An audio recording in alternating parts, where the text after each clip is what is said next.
पांचवें चरण के मतदान को लेकर बाराबंकी में उत्तर प्रदेश के मुख्यमंत्री योगी आदित्यनाथ की जनसभा की गई। जनसभा में पहुंचे मुख्यमंत्री ने भारी जनसमूह को देखकर प्रसन्नता जाहिर की।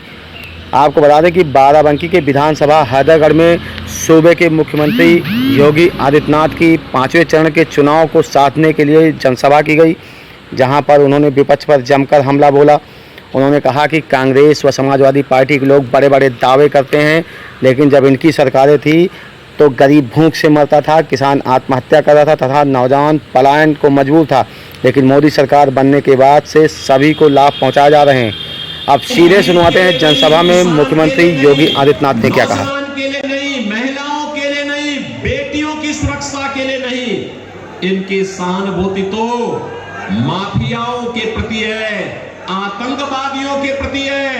और जिन लोगों ने आपकी सुरक्षा में सेंध लगाया है, जिन लोगों ने आपकी आस्था के साथ खिलवाड़ किया है, जिन लोगों ने आपको विकास से वंचित किया है, ये चुनाव सरकार ने ये भी आश्वासन दिया है, मोदी जी ने भी आश्वासन दिया है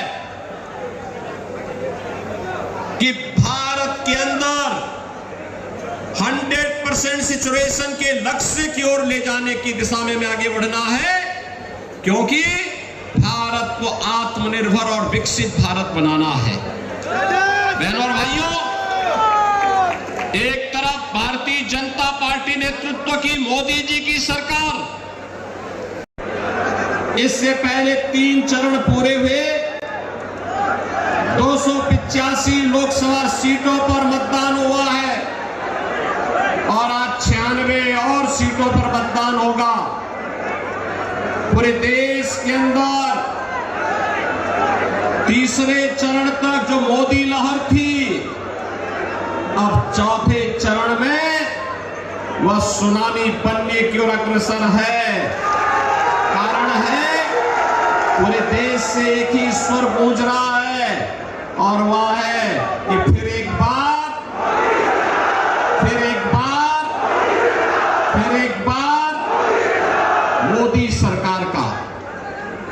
मोदी सरकार का जो स्वर गूंज रहा है।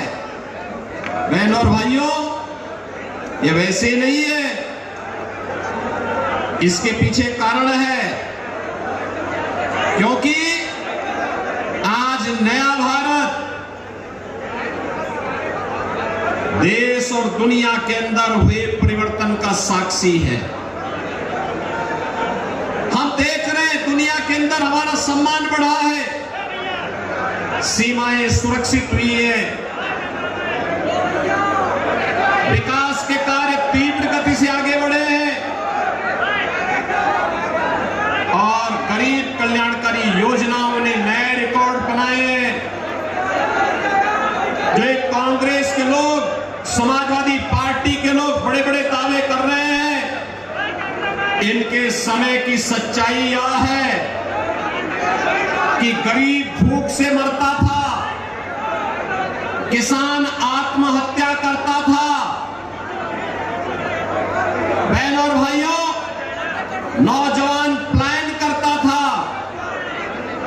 और विकास के कार्य भ्रष्टाचार की भेंट चढ़ जाते थे।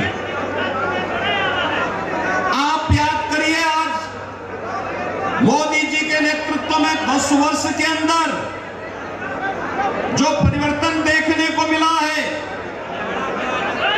पिछले 4 वर्ष से 80 करोड़ लोग देश के अंदर फ्री में राशन की सुविधा का लाभ प्राप्त कर रहे हैं। पिछले 10 वर्ष के अंदर आपने देखा होगा, आयुष्मान भारत योजना के अंदर 60 करोड़ लोगों को 5 लाख रुपए की स्वास्थ्य बीमा की सुविधा उपलब्ध करवाई है। ये उनका भक्त ही फिर से देश का प्रधानमंत्री बनेंगे ना। ये जो परिवर्तन आया है, विकास का, सम्मान का, सुरक्षा का, गरीब कल्याण का और आस्था के सम्मान का भी, यह मोदी जी के करिश्माई नेतृत्व के कारण ही संभव हो पाया है। उन्हीं के कारण संभव हो पाया है। अन्यथा बहनों और भाइयों, एक कांग्रेस का बस चलता, एक कांग्रेस अनुसूचित जाति, जनजाति और पिछड़ी जाति के अधिकारों पर सेंध लगाने का काम कर रही है।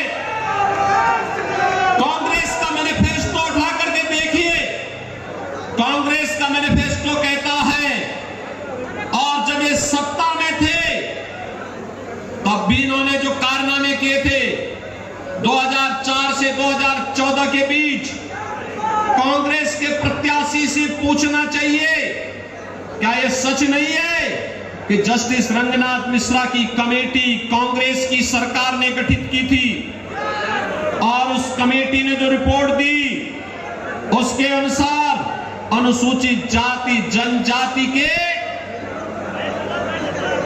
यानी ओबीसी को मिलने वाले 27% आरक्षण को कमेटी ने कहा था कि मुसलमानों को इसमें से एक हिस्सा दे देना चाहिए, और तो भारतीय जनता पार्टी ने विरोध किया था। तो बाराबंकी के हैदरगढ़ में उत्तर प्रदेश के मुख्यमंत्री योगी आदित्यनाथ की जनसभा की गई, जहां पर उन्होंने विपक्ष पर जमकर हमला बोला। उन्होंने कहा भाजपा में सभी वर्गों का समुचित विकास हो रहा, लेकिन विपक्ष लोगों को गुमराह करने पर तुला हुआ है।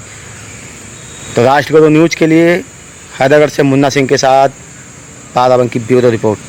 ऐसी तमाम छोटी बड़ी खबरों को देखने के लिए बने रहिए राष्ट्रगुरु न्यूज़ के साथ।